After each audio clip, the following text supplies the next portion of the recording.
Salut tout le monde, je m'appelle Cecilia Souza, je suis professeure de français. Aujourd'hui, je suis là pour vous aider à progresser en français. Pour cela, je vais vous lire un article que j'ai trouvé sur Internet. Si c'est très difficile pour vous, vous pouvez trouver l'article original pour lire avec moi dans le commentaire, dans la description de cette vidéo. L'article s'intitule « Première livraison réussie pour un camion sans chauffeur ». Première, livraison, ça veut dire transporter. Donc, c'était le transport de quelque chose, d'un objet, de marchandises. Donc, première livraison réussie, positive, ça a bien marché, ça a fonctionné bien pour un camion sans chauffeur, donc sans conducteur, autonome. Cet article a été écrit par André Boilly et a été publié le mardi 25 octobre 2016. Je vous le lis. L'événement a eu lieu le 20 octobre dernier. Donc, l'événement a eu lieu. Avoir lieu, c'est une expression très utilisée pour tout ce qui est événement. Donc, la fête a eu lieu le 19 avril. L'examen a eu lieu tel jour. L'accident a eu lieu un autre jour. Donc, c'est passé. C'est pour parler d'une date ou donner d'autres informations sur un événement. Donc, une fête, c'est un événement. Un accident, c'est un événement. Et là, la livraison, une livraison spéciale comme ça, c'est un événement, effectivement. Alors, l'événement a eu lieu le 20 octobre dernier. Un semi-remorque auto c'est l'entreprise, ça s'écrit O-T-T-O, d'accord? Donc, un semi-remorque auto a complété la première livraison mondiale d'un chargement en bonne et due forme en complète autonomie pour le compte du brasseur Budweiser. Vous le connaissez bien, donc c'était des bières. Le camion autonome auto était en mode de pilotage automatique sur l'autoroute I-25 de Fort Collins à Colorado Springs en passant par Denver. Et notez bien, pendant les 2 heures de trajet de 200 km, le conducteur du camion n'était même pas assis à son poste de conduite. Même pas. Donc, même pas, c'est pour quelque chose qui sont un peu surprenantes, un peu extraordinaires.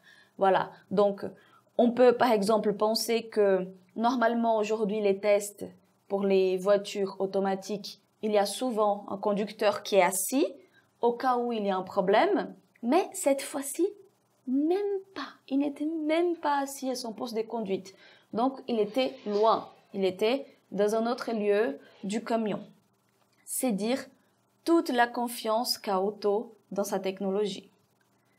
Le transport s'est déroulé, donc le transport s'est passé sans encombre, sans problème, à une vitesse de 90 km/h. Otto fut payé $470, le tarif de l'industrie pour la livraison. Donc, c'était le tarif ordinaire, normal, pas plus ni moins. Et si le camion a pu être conduit avec son conducteur à l'écart, donc loin, c'est parce que le Colorado, comme plusieurs États américains, n'interdit pas totalement les camions robotisés. Il y a d'autres lieux où ça n'aurait pas été possible. Les seuls moments où le conducteur fut au volant, c'est dans les manœuvres d'entrée et de sortie d'autoroute. Rappelons que la techno-auto, cofondée par Google et Anthony Lewandowski,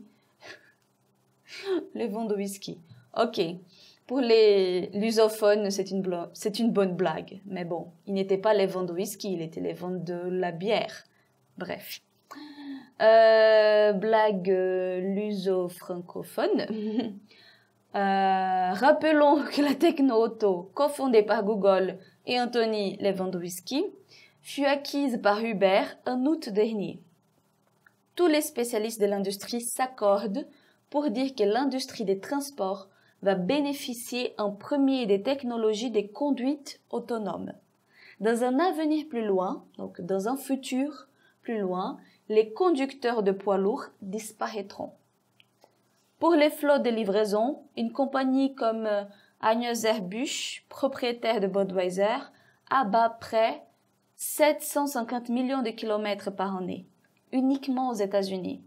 Inutile de faire des calculs savants, donc pas besoin de faire des calculs très compliqués pour estimer les fabuleuses économies de coûts qui en résulteront.